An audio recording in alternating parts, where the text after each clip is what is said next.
I want to welcome everybody to the webinar, and thanks for taking the time out of your day to attend. The hosts are going to be me, Sharon Shard, the MLS manager, and Bob Halko, the system specialist. Some of the administrative issues, you're going to be in listen-only mode. You'll be able to enter questions in the webinar question or chat box, and then we'll have Q&A at the end. Discussion points, we're going to talk about different types of listing distribution, get more in detail of what is syndication, who can syndicate, how are listings syndicated, what are the concerns, and what is the process, both new and the current way and the new way. So there are three types of listing distribution: IDX, also known as broker reciprocity, data download, and syndication. So the first one, IDX, Internet Data Exchange, you may also know as broker reciprocity. This is the system that allows brokers to share all lists with other brokers. They can get active and pending statuses by default, and by a request they can get 3 years of sold data provided for their website. So if you go to one broker, you'll be seeing all of the listings if all the brokers are participating, and you go to another broker site and you see all of the available listings as well. The second type of distribution is a data download, and this is used for back-end systems such as statistics software programs or showing programs, anything that they're usually pay-for services that you subscribe to, and they need the data to produce the results of that particular application. They get all property types and statuses for that download. And the third one is syndication, which is what we're here to talk about primarily today. And that's a method for brokers to distribute their own listings to a third-party consumer portal. And the key there is your own listings. It's not any, you can't authorize anybody else's listings. And you can only have active and pending statuses. So what is it? It's a way for the brokers to distribute their listings to the consumer portals hosted by third parties. So synonyms here are syndication in portal and third-party portal. Those are pretty much the same thing, so they're kind of interchangeable. And it allows the syndication allows broker listings to appear on the national portals such as Zillow, Realtor.com, Homes.com, Trulia, and other sites. So who can participate? Only the brokers that participate in IDX may also participate in syndication. If you have not authorized your listings to be shared in IDX, then you are not authorized to syndicate, for MLS to syndicate your listings either. So how do we go about syndicating the listings? There are several ways that your listings can get to these portals. There's a third-party syndication partner such as ListHub, and many of the brokers subscribe to that. Directly from CincyMLS, and the only one that we syndicate to on your behalf is Realtor.com. Franchisors sometimes syndicate on behalf of their franchisees, and then agents, brokers, consumers can manually add their listings to these syndication sites. So early on, we thought the more distribution, the better. The more visibility, the better it's going to be. Well, we soon found out that that's not always the case. There are some issues with syndication. We'll talk about a few of those: duplication, outdated information, resyndication, and unauthorized uses. So some of these, to get into a little more detail, for example, the portals are money makers, and they get their money from selling ads and primarily selling leads back to the agent or the broker. So you spend all your time getting the listings, you pay to be a member of the MLS and NAR and OAR, you syndicate to these sites, and then they turn around and sell leads back to you after you already did the work. So that's sometimes doesn't sit well with people. There's competition for web traffic. Where should I go? does that minimize the effect of your personal or broker website? You've got the SEO dominators, the search engine optimization. They spend a lot of money making sure that if they search on a particular property, that they show up first on like your Google search. You've got pay-per-click competitors. Right now, I think we struggle with, they become the public voice, the face of real estate. We would like to say that, CABR and MLS are the face of real estate, but a lot of people relate to Zillow. They can sometimes be a matchmaker for buyers and sellers, which potentially can cut out real estate agents. There's poor data quality because they don't update their systems frequently. And then there's a huge potential for data scraping, which is basically stealing the data and putting it on sites that haven't been authorized. Some of the examples for duplication, if you're a dual agent with Dayton and Cincinnati, if you have the listing both in Dayton and in Cincinnati and you feed it to, say, Realtor.com, whose listing, which details are going to show up? Is it going to be duplicated? Is one going to overwrite the other one? Those are the types of issues with data quality. And another example would be, I had a consumer email me the other day that said, my listing has said it sold for $201,000 on Zillow, so the MLS must be sending the information incorrectly. Well, the MLS was correct, but once it leaves, we have no control over any of these sites. And some of the sites, if you think you're sending it just to Zillow, Zillow is really a Zillow group, and they have what they call extended networks. And those extended networks can send it to hundreds and hundreds and hundreds of other sites. I know ListHub, just the base system, has about 100 websites, and then they have extended networks that send them to probably 1,000 other sites. So it's not, you have to be very careful and familiar with where it is that your listings are going. So right now, the process is that you send an email to Bob. Bob sends you back paperwork to complete. It's usually a three-way agreement. It's an agreement between the broker and the MLS and the vendor and the broker. The broker should always negotiate an end-user license agreement, also known as a EULA, with the third-party portal. So if you say, I want to send my stuff to Zillow, you want to make sure that maybe your agent, the listing agent, is appearing next to that listing. Well, they are selling, some of these sites are selling zip codes to particular people, and those people might appear next to the listing.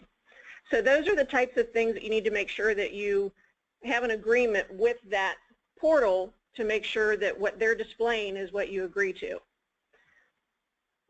Bob coordinates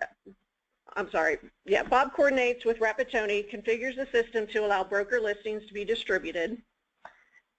Then he sends the third-party portal their credentials to access the data that they can upload to their system.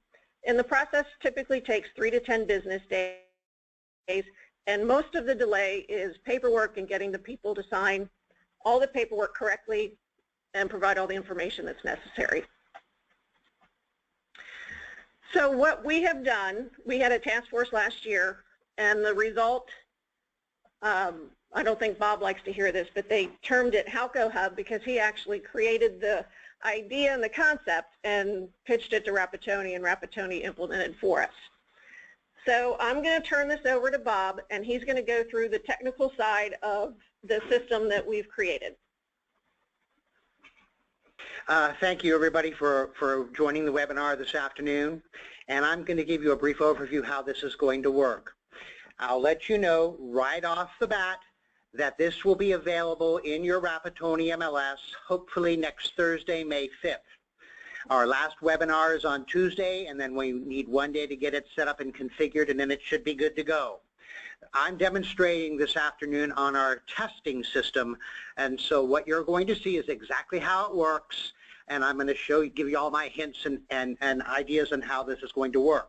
Once again, this is IDX. This is not IDX, this is syndication. This is not IDX or BR, but syndication, meaning we're only dealing with your own office and company listings. We want to let you know right up front that this new system we've come up with is designed to cut 3 to 10 days of work down in just a few minutes that you can do from your offices. We're hoping that this will make your lives easier, your work more efficient, and eventually make more money. So that's the basic motivation for doing this, to make it easier for you. So in any case, I do want to let you know that on the current syndication manager, you're going to find 4 vendors. I do want you to know that these 4 vendors that are listed are not preferred, they're not recommended, they're not MLS partners. They're the vendors that are most often used by our membership, and the committees have decided to start out with these 4 vendors. At any time, we can add other vendors into the list if they become popular. If you choose to syndicate with a vendor that's not on the list, you still can do so. You'll have to contact MLS and do it the old-fashioned way with paperwork, and it may take some time to get it set up. And as time goes by, if these vendors become popular, they'll be added to the syndication list.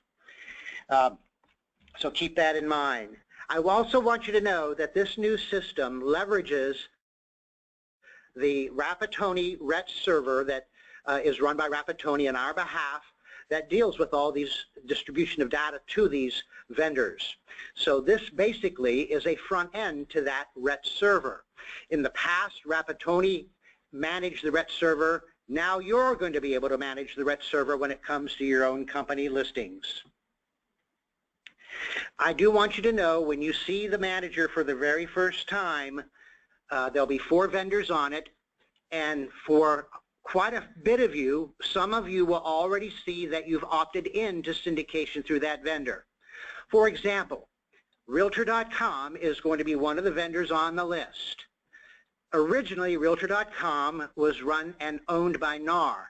Today, years later, it's actually owned by a company called Move.com, and it's an independent company. They still have licensed the name Realtor.com, and as a matter of fact, in some ways, NAR still helps to finance the site Realtor.com.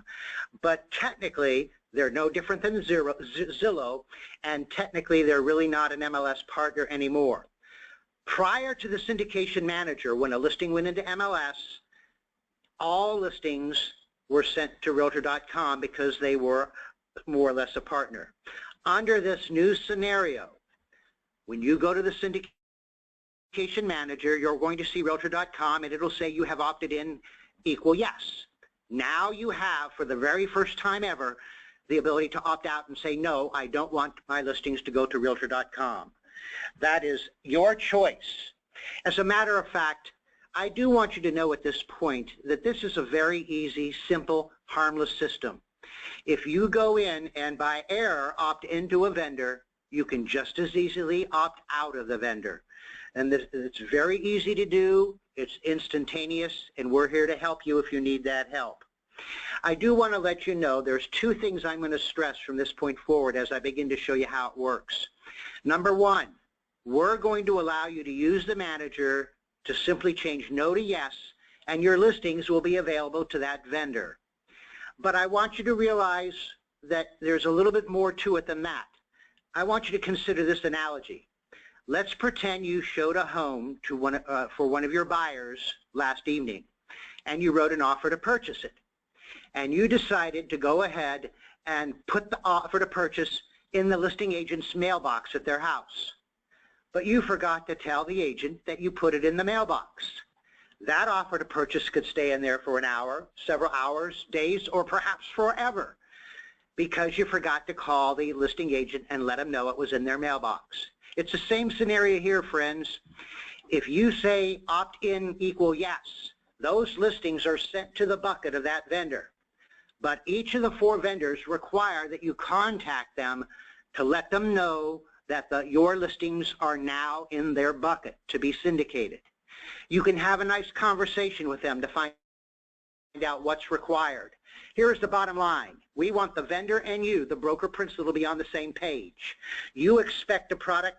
You need to talk to the vendor to make sure they're going to provide the product that you're expecting. That's very important. And the second thing is this. If you decide to opt out of a vendor, from that point forward, your MLS active and pending listings will no longer be syndicated to that vendor. However, if you opt out, they stop. But the listings that were previously syndicated will still be living on those vendors' sites. So you need to once again contact the vendor to let them know whether or not you want your previously syndicated listings removed from their sites. So keep that in mind. We're going to make it very easy for you. It's very easy to recover from mistakes, but this does not eliminate your conversations with that vendor to make sure you're getting the products that you expect. So keep that in mind. One more item before I show it to you. When we designed this originally, we wanted to use this particular philosophy. Philosophically, syndicating listings is a broker principal participant decision. The broker principal can decide whether or not they want to syndicate the company listings to a particular vendor. When Rapatoni designed this and used our ideas, they actually made it on an office decision basis. So each individual office must opt into a vendor.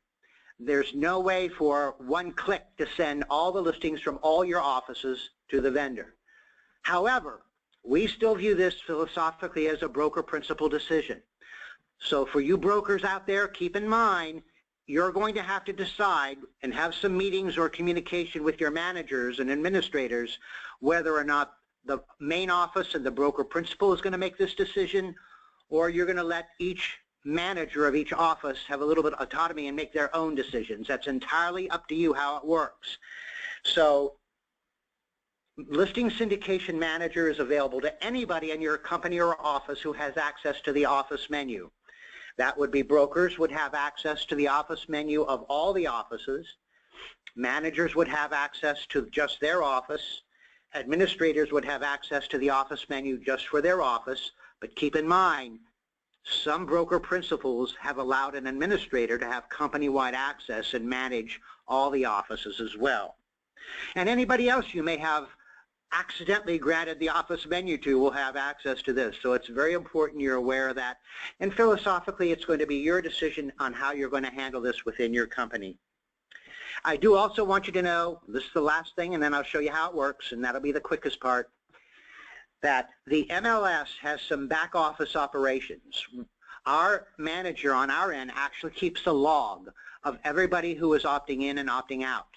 If you have one of your offices who have opted in or out and they weren't supposed to, you can contact Sharon or myself. We can go to our logs and we can actually tell you the date and time and who changed no to yes or yes to no. And so if you're ever interested in knowing that, we can do that. Or if you want to know which offices are opted into a particular vendor, we can tell you that as well. We have these reports available as well. So what I'm going to do now, my friends, in the few minutes that we have left, is I'm going to show you actually how this works, and this is going to be the easiest part that we have available. So I'm actually logged in right now to MLS on our practice site, and I'm logged into, in essence, a broker. So if you want to access your syndication manager, you simply hover over admin, pull your arrow down, and click on office menu. Now, because I'm logged on as a broker or a company-wide administrator, my office menu lets me pick which office I want to manage. So I'm going to use my down arrow and I'm going to choose this particular office and submit. And this will take me to the office menu for this particular office. Now, as you look on your office menu, there will be a new choice next week called Manage Office Listing Syndication. All you have to do is click on that particular link, and that will take you to the syndication manager. Now, I'm going to scroll up and down real quick just so you see that there are actually 4 vendors plus the MLS is sitting on top. And appropriately, it says read me first. Now, each of the vendors, including the MLS, has a descriptive paragraph that has information in it that's critical for you, most of which I've already talked about. For example, in the Read Me First, there's a link to an MLS Terms and Conditions of Agreement for Listing Syndication. We hope that you would open that up and perhaps read that. Now, this is a PDF document, so you can print this document as well. Within this, we also have two other documents that are helpful for you, and we found these and have resources for these from other websites. One of them is called the Components of a Contract License Agreement. Sharon stressed this earlier. It's very important that the broker principals and the managers know what to expect from the vendor. This link will open up a PDF that gives you an idea of the questions to ask, what you can expect, what you should know for a good syndication vendor. And lastly, we have our Syndication FAQ, Frequently Asked Questions. Now, at the bottom it says, include my office listings. It says, when you do this for the first time, it'll say no. When you click on the down arrow, you'll choose yes, and it will open up the syndication data terms and agreements. You can read it, and then you click on accept, and that no changed to yes. This document here is exactly the same as the terms and agreement that I showed you as we began. Now, my friends, if you never change no to yes on this first item, syndication will still work. We're hoping that you do change no to yes, because that will give us, your MLS staff, confidence that you took the time to read these documents and you are aware of the decisions you're about to make. So please, when you see this next week, take the time to look at the documents and change no to yes so we know that you've done your homework. The first one on the list will be Realtor.com, and as I said, everybody's will say include my office listings yes, because up to now they were considered a partner. All MLS listings were sent to Realtor.com on your behalf. From this point forward, starting next week, if you want to, you can opt out of Realtor.com. That's your call, now your choice. Notice inside the paragraph description for Realtor.com, we have a link to their main website. We have a link to an email for broker support or a web page for broker support email, and a phone number to call. We absolutely need you to take advantage of this information. As I said before, we're making it easy to syndicate your listings in seconds where it used to take up to a week. But the communication must be open with that vendor so you guys are both on the same page. Now, the next one on the list is the infamous Zillow group. Zillow, Trulia, and so forth. Here again, we have a link to their website. We have a link to their broker support page. We have email and a phone number. Now, in this particular case, when you change no to yes, and by the way, I want to refresh your memory, if you have already opted into Zillow Group or 3Wide prior to the syndication manager, you already see yes there. It'll say yes, you're already opted in. There's no need to do anything unless you want to opt out. For those of you who are not opted in, all you do is change no to yes.